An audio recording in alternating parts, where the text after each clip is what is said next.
शून्य से एक शतक बने, शून्य से एक शतक बने, अंक की मन भावना, भारती की जय विजय हो, ले हृदय में प्रेरणा, कर रहे हम साधना, मातृभू आराधना। चाहे षड्यंत्र हुए, झूठे मुकदमे हुए, संघ के स्वयंसेवकों ने कभी कटुता को स्थान नहीं दिया। पूर्व राष्ट्रपति डॉक्टर एपीजे अब्दुल कलाम चित्रकूट गए थे। वहां उन्होंने नानाजी देशमुख जिस कार्य को कर रहे थे उस आश्रम स्थान को देखा था, वहां के सेवा कार्य देखे, वो हैरान रह गए थे। उसी प्रकार से पूर्व राष्ट्रपति प्रणब मुखर्जी भी जब नागपुर गए तो वो भी संघ के अनुशासन, संघ की सादगी उसको देखकर बहुत प्रभावित हुए थे। साथियों, राष्ट्र साधना की इस यात्रा में ऐसा नहीं है कि संघ पर हमले नहीं हुए, संघ के खिलाफ साजिशें नहीं हुई। हमने देखा है कैसे आजादी के बाद भी संघ को कुचलने का प्रयास हुआ, मुख्य धारा में आने देने का और उसे न आने से रोकने का अनगिनत षड्यंत्र हुए। परम पूज्य गुरु जी को झूठे केस में फंसाया गया, उन्हें जेल तक भेज दिया गया, लेकिन जब पूज्य गुरु जी जेल से बाहर आए तो उन्होंने सहज रूप से कहा, और शायद इतिहास की तवारीख में ये भाव, ये शब्द एक बहुत बड़ी प्रेरणा है।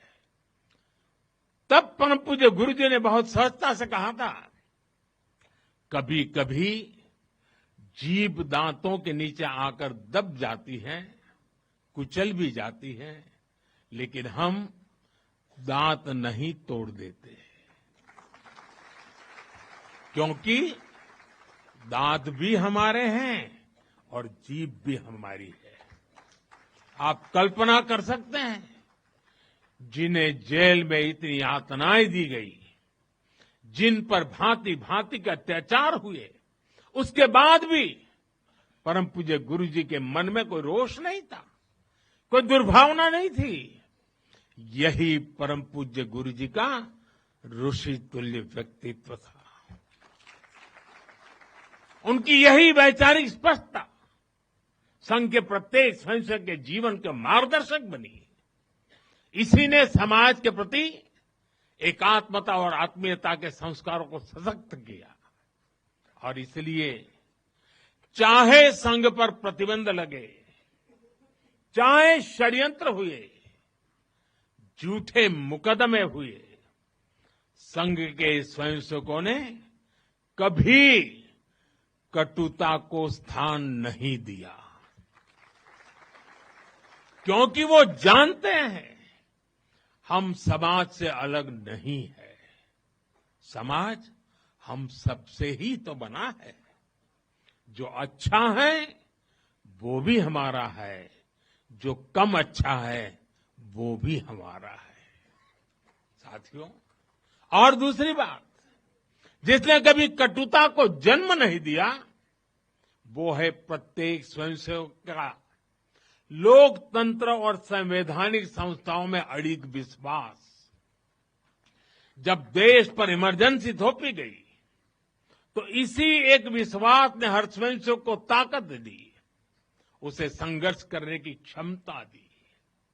इन्हीं दो मूल्यों, समाज के साथ एकात्मता और संवैधानिक संस्थाओं के प्रति आस्था ने संघ के स्वयंसेवकों को हर संकट में स्थित प्रज्ञ बना के रखा, समाज के प्रति संवेदनशील बनाए रखा। इसलिए समाज के अनेक थपेड़े झेलते हुए भी संघ आज तक विराट वट वृक्ष की तरह अडिग खड़ा है। देश और समाज की सेवा में निरंतर कार्य कर रहा है। अभी यहां हमारे एक स्वयंसेवक ने इतनी सुंदर प्रस्तुति दी। शून्य से एक शतक बने, शून्य से एक शतक बने, अंक की मन भावना, भारती की जय विजय हो, ले हृदय में प्रेरणा, कर रहे हम साधना, मातृभू आराधना। और उस गीत का संदेश था, हमने देश को ही देव माना है और हमने देह को ही दीप बना करके जलने का सीखा है। वाकई ये अद्भुत था। साथियों, प्रारंभ से संघ राष्ट्रभक्ति और सेवा का पर्याय रहा है। जब विभाजन की पीड़ा ने लाखों परिवारों को बेघर कर दिया, तब स्वयंसेवकों ने शरणार्थियों की सेवा की। संघ के स्वयंसेवक अपने सीमित संसाधनों के साथ सबसे आगे खड़े थे। यह केवल राहत नहीं था, यह राष्ट्र की आत्मा को संबल देने का कार्य था। साथियों, 1956 में 1956 में गुजरात के कच्छ के अंजार में बहुत बड़ा भूकंप आया था। तबाही इतनी बड़ी थी, चारों ओर विनाश का दृश्य था। उस समय भी संघ के स्वयंसेवक राहत और बचाव में जुटे थे। तब परम पूज्य गुरु जी ने गुजरात के वरिष्ठ संघ के प्रचारक वकील साहब को, जो उस समय गुजरात का कार्य संभालते थे, उन्हें एक पत्र लिखा था। उन्होंने लिखा था, किसी दूसरे के दुख को दूर करने के लिए निस्वार्थ भाव से खुद कष्ट उठाना एक श्रेष्ठ हृदय का परिचायक है।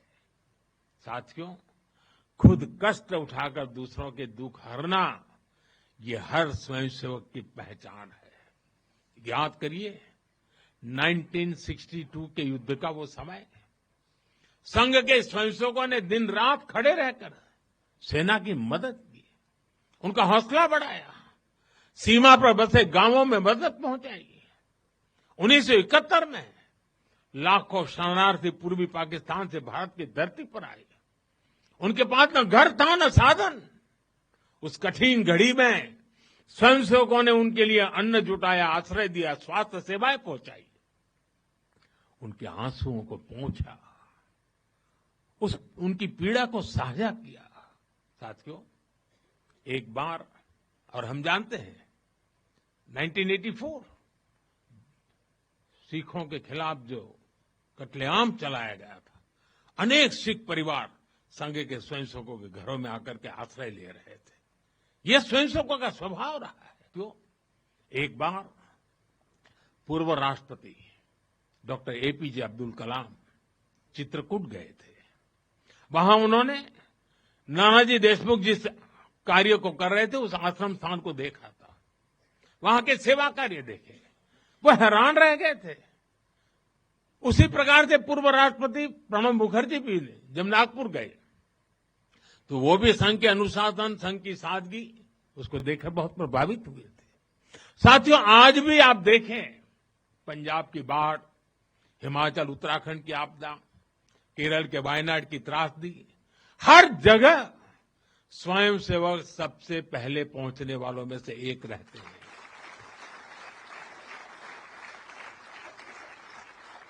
कोरोना काल में तो पूरी दुनिया ने संघ के साहस और सेवा भाव का प्रत्यक्ष प्रमाण देखा है।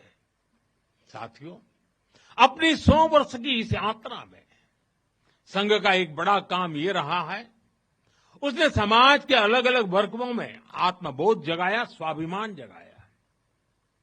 और इसके लिए संघ देश के उन क्षेत्रों में भी कार्य करता रहा है जो दुर्गम है, जहां पहुंचना सबसे कठिन है। हमारे देश में लगभग 10 करोड़ आदिवासी भाई बहन हैं, जिनके कल्याण के लिए संघ लगातार प्रयासरत है। लंबे समय तक सरकारों ने उन्हें प्राथमिकता नहीं दी, लेकिन संघ ने उनकी संस्कृति, उनके पर्व, उत्सव, उनकी भाषा और परंपराओं को सर्वोच्च प्राथमिकता दी। सेवा भारती, विद्या भारती, एकल विद्यालय, वनवासी कल्याण आश्रम आदिवासी समाज के सशक्तिकरण का स्तंभ बनकर के उभरे। आज हमारे आदिवासी भाई बहनों में जो आत्मविश्वास आया है, उनके जीवन में बदल रहा है। साथियों, संघ दशकों से आदिवासी परंपराओं, आदिवासी रीति रिवाजों, आदिवासी मूल्यों को सहजने संवारने में अपना सहयोग देता रहा है, अपना कर्तव्य निभा रहा है। उसकी तपस्या ने भारत की सांस्कृतिक पहचान सुरक्षित रखने में बड़ी भूमिका निभाई है। मैं देश के दूर सुदूर कोने कोने में आदिवासियों का जीवन आसान बनाने में लगे संघ के लाखों स्वयंसेवकों की भी सराहना करूंगा। साथियों, समाज में सदियों से गर्क कर चुकी जो बीमारियां हैं, जो ऊंच नीच की भावना है, जो कुप्रथाएं हैं, छुआछूत जैसी गंदगी भरी पड़ी है, ये हिंदू समाज की बहुत बड़ी चुनौती रही है। एक ऐसी गंभीर चिंता है जिस पर संघ लगातार काम करता रहा है। एक बार महात्मा गांधी जी वर्धा में संघ के शिविर में गए थे। उन्होंने भी संघ में समता, ममता, समरसता, समभाव, मम भाव, ये जो कुछ भी देखा उसकी खुलकर तारीफ की थी। और आप देखिए, डॉक्टर साहब से लेकर आज तक संघ की हर महान विभूति ने, हर सरसंघ चालक ने भेदभाव और छुआछूत के खिलाफ लड़ाई लड़ी है। परम पूज्य गुरु जी ने निरंतर न हिंदू पतितो भवेत की भावना को आगे बढ़ाया। यानी हर हिंदू एक ही परिवार है, कोई भी हिंदू कभी पतित या नीचा नहीं हो सकता। पूज्य बाला साहब देवव्रत जी के शब्द भी हम सबको याद है। वो कहते थे, छुआछूत अगर पाप नहीं, छुआछूत अगर पाप नहीं तो दुनिया में कोई पाप नहीं है। सरसंघ चालक रहते हुए पूज्य रज्जू भैया जी और पूज्य सुदर्शन जी ने भी इसी भावना को आगे बढ़ाया। वर्तमान सरसंघ चालक आदरणीय मोहन भागवत जी ने भी समरसता के लिए समाज के सामने स्पष्ट लक्ष्य रखा है और गांव गांव तक इस बात की ज्योत जगाई है। क्या है वो? उन्होंने कहा, एक कुआं, एक मंदिर और एक श्मशान। इसे लेकर संघ देश के कोने कोने में गया है। कोई भेदभाव नहीं, कोई मतभेद नहीं, कोई मनभेद नहीं। यही समरसता का आधार है, यही सर्वसमावेशी समाज का संकल्प है। और संघ इसी को निरंतर नई शक्ति दे रहा है, नई ऊर्जा दे रहा है। साथियों, जब 100 साल पहले संघ अस्तित्व में आया था तो उस समय की आवश्यकताएं, उस समय के संघर्ष कुछ और थे। तब हमें सैकड़ों वर्षों की राजनीतिक गुलामी से मुक्ति पानी थी, अपने सांस्कृतिक मूल्यों की रक्षा करनी थी।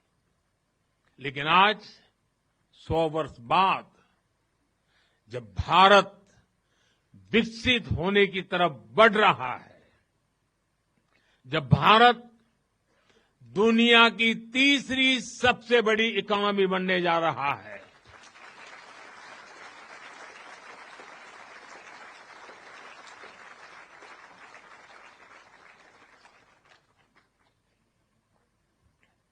जब देश और देश का बहुत बड़ा गरीब वर्ग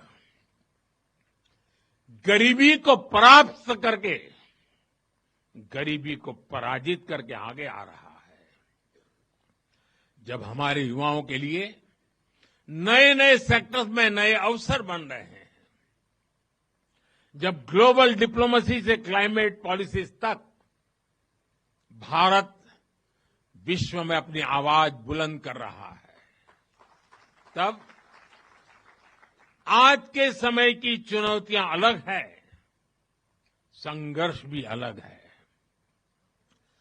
दूसरे देशों पर आर्थिक निर्भरता हमारी एकता को तोड़ने की साजिशें, डेमोग्राफी में बदलाव के षड्यंत्र, एक प्रधानमंत्री के नाते मैं नम्रतापूर्वक कहूंगा कि मुझे बहुत संतोष है कि हमारी सरकार इन चुनौतियों से तेजी से निपट रही है।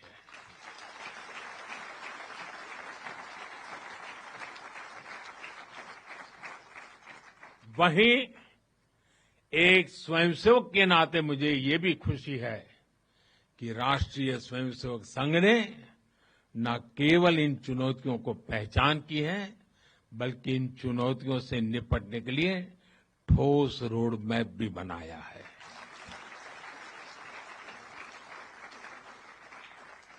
अभी माननीय दत्ता जी ने जिन चीजों का उल्लेख किया, मैं अपने तरीके से फिर से एक बार उसका उल्लेख करना चाहूंगा।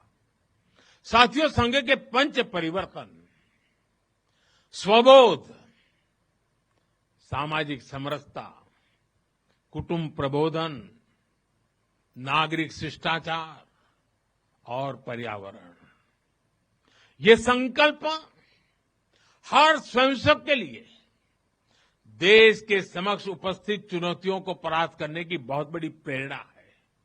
साथियों, स्वबोध यानी स्वयं का बोध, स्वबोध यानी गुलामी की मानसिकता से मुक्त होकर अपनी विरासत पर गर्व करना, स्वभाषा पर गर्व करना।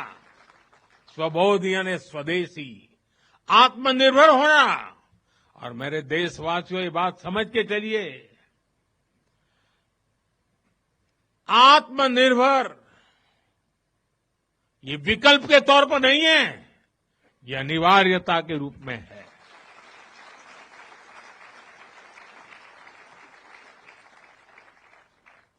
हमें स्वदेशी के अपने मूल मंत्र को समाज का संकल्प बनाना है।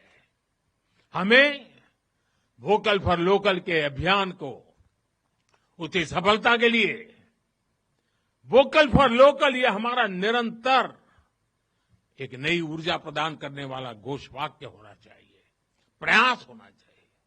साथियों, संघ ने सामाजिक समरसता को हमेशा अपनी प्राथमिकता बनाए रखा है। सामाजिक समरसता यानी वंचित को वरीयता देकर सामाजिक न्याय की स्थापना करना, देश की एकता को बढ़ाना।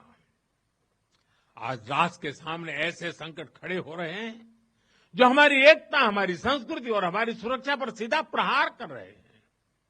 अलगाववादी सोच, क्षेत्रवाद, कभी जाति, कभी भाषा को लेकर विवाद, कभी बाहरी शक्तियों द्वारा भड़काई गई विभाजनकारी प्रवृत्तियां, ये सब अनगिनत चुनौतियां हमारे सामने खड़ी है। भारत की आत्मा हमेशा विविधता में एकता ही रही है। अगर इस सूत्र को तोड़ा गया तो भारत की शक्ति भी कमजोर होगी, और इसलिए हमें इस सूत्र को निरंतर जीना है, उसे मजबूती देनी है। साथियों, सामाजिक समरसता को आज डेमोग्राफी में बदलाव के षड्यंत्र से, घुसपैठियों से भी बड़ी चुनौती मिल रही है। ये हमारी आंतरिक सुरक्षा और भविष्य की शांति से भी जुड़ा हुआ प्रश्न है, और इसलिए मैंने लाल किले से डेमोग्राफी मिशन की घोषणा की है। हमें इस चुनौती से सतर्क रहना है, इसका डटकर मुकाबला करना है। साथियों, कुटुंब प्रबोधन आज समय की मांग है। जो समाज शास्त्र के सदियों से चली आई पंडितों की भाषा है, उनका कहना है, हजारों साल तक भारत के जीवन में जो प्राण शक्ति रही है, उसके अंदर एक कारण उसकी परिवार संस्था है। भारतीय समाज व्यवस्था की सबसे मजबूत इकाई अगर कोई है तो भारतीय समाज में पनपी हुई एक मजबूत परिवार व्यवस्था है। कुटुंब प्रबोधन यानी उस परिवार संस्कृति का पोषण जो भारतीय सभ्यता का आधार है, जो भारतीय संस्कृति से प्रेरित है, जो जड़ों से जुड़े हैं, परिवार के मूल्य, बुजुर्गों का सम्मान, नारी शक्ति का आदर, नौजवानों में संस्कार, अपने परिवार के प्रति दायित्व को निभाना, उसे समझना, उस दिशा में परिवार को, समाज को जागरूक करना बहुत ही आवश्यक है। साथियों, अलग अलग कालखंड में जो भी देश आगे बढ़ा, उसमें नागरिक शिष्टाचार की बहुत बड़ी भूमिका रही है। नागरिक शिष्टाचार अर्थात कर्तव्य की भावना, नागरिक कर्तव्य का बोध हर देशवासी में हो। स्वच्छता को बढ़ावा, देश की संपत्ति का सम्मान, नियमों और कानूनों का सम्मान, हमें इसे लेकर आगे बढ़ना है। हमारे संविधान की भावना है नागरिक अपने कर्तव्यों का पालन करे। हमें संविधान की इसी भावना को निरंतर सशक्त करना है। साथियों, पर्यावरण की रक्षा वर्तमान और आने वाली पीढ़ियों के लिए बहुत जरूरी है। ये पूरी मानवता के भविष्य से जुड़ा है। हमें इकोनॉमी के साथ ही इकोलॉजी की भी चिंता करनी है। जल संरक्षण, ग्रीन एनर्जी, क्लीन एनर्जी, ये सारे अभियान इसी दिशा में है। साथियों, संघ के ये पंच परिवर्तन, ये वो साधन है जो देश का सामर्थ्य बढ़ाएंगे, जो देश को विभिन्न चुनौतियों से निपटने में मदद करेंगे, जो 2047 तक विकसित भारत के निर्माण का आधार होंगे।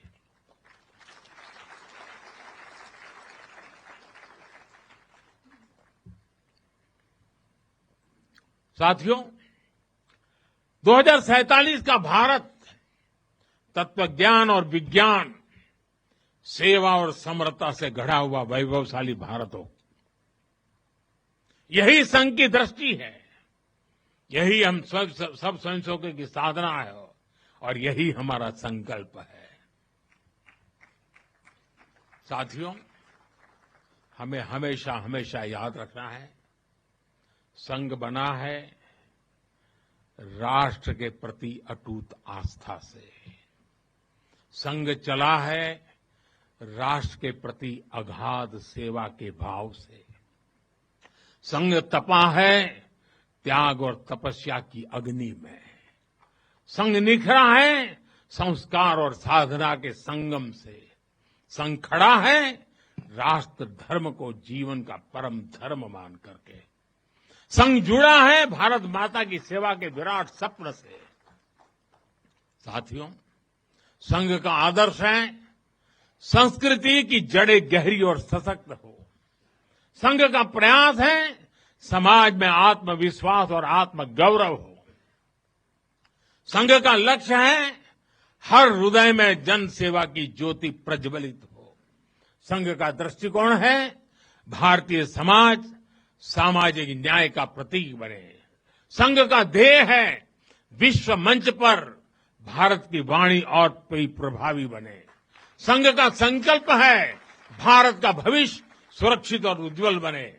मैं एक बार फिर आप सभी को इस ऐतिहासिक अवसर की बधाई देता हूं। कल विजयादशमी का पावन पर्व है। हम सबके जीवन में विजयादशमी का एक विशेष महत्व है। मैं उसके लिए भी आप सबको शुभकामनाएं देते हुए मेरी वाणी को विराम देता हूं। बहुत बहुत धन्यवाद।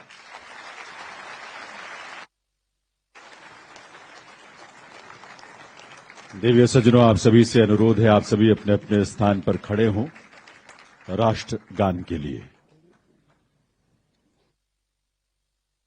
जन गण मन अधिनायक जय हे भारत भाग्य विधाता।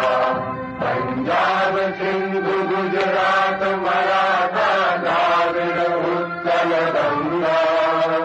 विंध्य हिमाचल यमुना गंगा उत्कल जलधि तरंगा।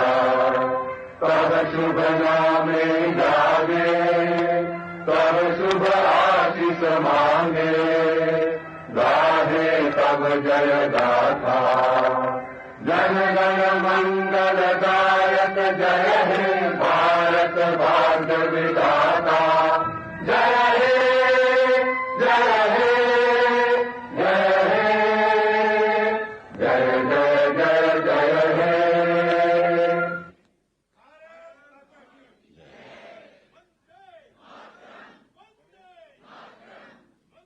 आइए हम सब मिलकर करतल ध्वनि के साथ हृदय से आभार व्यक्त करें इस देश के यशस्वी प्रधानमंत्री माननीय श्री नरेंद्र मोदी जी का। राष्ट्रीय स्वयंसेवक संघ के 100 वर्षों की गौरवशाली यात्रा की स्मृति में आयोजित इस कार्यक्रम में मुख्य अतिथि के रूप में